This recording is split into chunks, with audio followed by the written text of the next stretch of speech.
మన ఇండియాలో ప్రతి 100 మందిలో 11 మందికి షుగర్ వ్యాధి ఉన్నట్టుగా నిర్ధారించబడింది. ఈ 11 మందిలో ముగ్గురికి అసలు వాళ్ళకి షుగర్ ఉన్నట్టుగా కూడా తెలియదు. దీనిని అన్‌డయాగ్నోస్డ్ డయాబెటీస్ అంటాము. అన్‌డయాగ్నోస్డ్ డయాబెటీస్ వల్ల చాలా కాంప్లికేషన్స్ ఉంటాయి. ఎందుకంటే వీళ్ళ బాడీలో షుగర్ ఉన్నట్టు వీళ్ళకి తెలియదు.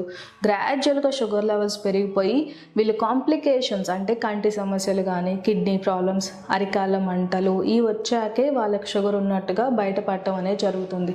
కొంతమందికి యూరిన్ ఇన్ఫెక్షన్స్ వచ్చినా కూడా షుగర్ బయటపడే అవకాశాలు ఉంటాయి. కాబట్టి షుగర్ వ్యాధి వచ్చే అవకాశాలు ఉన్నవాళ్ళు అంటే 50 సంవత్సరాలు దాటిన వాళ్ళు, అంత చిన్న వయసు ఉన్న వాళ్ళైనా సరే, అధిక బరువు, ఉబ్బకాయం, ఫ్యామిలీ హిస్టరీ ఆఫ్ డయాబెటీస్ ఉన్న వాళ్ళు కూడా రెగ్యులర్గా సంవత్సరంకి ఒకసారైనా షుగర్ లెవెల్ చెక్ చేసుకుంటే మంచిది. కాబట్టి షుగర్ వ్యాధి లక్షణాలు మనం తెలుసుకుంటే ముందుగానే షుగర్ని గుర్తించి టెస్ట్ చేసుకుని దానికి సంబంధించిన ఆహారపు అలవాట్లు, ఎక్సర్సైజ్ మరియు అవసరమైతే మెడికేషన్ వాడుకోవడం వల్ల మనం కాంప్లికేషన్స్ అన్నిటినీ నివారించవచ్చు.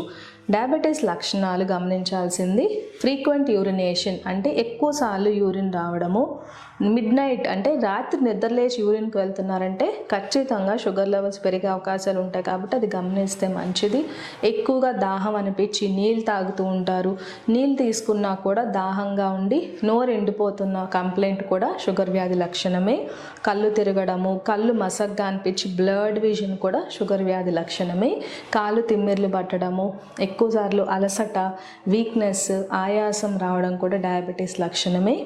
అరికాళ్ళలో మంటలు కూడా డయాబెటీస్ లక్షణమే. కొంతమందికి స్కిన్ ఇన్ఫెక్షన్స్ వస్తూ ఉంటాయి. ఎక్కువసార్లు బాయిల్స్ అంటే యాబ్సెస్ లాంటివి, గడ్డలు వంటివి రావడం కూడా డయాబెటీస్ లక్షణమే. కొంతమంది ఆడవాళ్ళల్లో ఇన్ఫెక్షన్స్, యూరిన్ ఇన్ఫెక్షన్స్ వచ్చే అవకాశాలు కూడా ఉంటాయి. ఎక్కువగా బరువు తగ్గిపోతున్నా కూడా షుగర్ లెవెల్స్ చెక్ చేసుకుంటే మంచిది. ఈ లక్షణాలు అన్నిటిని బట్టి వాళ్ళు ఫ్యామిలీ హిస్టరీ చూసుకొని డయాబెటీస్ డయాగ్నోస్ చేసుకుంటే అధికంగా ఉన్న బరువు తగ్గి ఆహారంలో మార్పులు అంటే బ్రౌన్ రైస్, మిల్లెట్స్ తీసుకుని white rice, maida, cool drinks, cakes, biscuits, chocolates వంటివి తీసుకోకుండా వాటర్ కంటెంట్ కూడా సరిపడా తీసుకోవడం వల్ల వీళ్ళు డిహైడ్రేషన్ తగ్గించుకొని షుగర్ లెవెల్ని ఈజీగా కంట్రోల్ చేసుకోవచ్చు.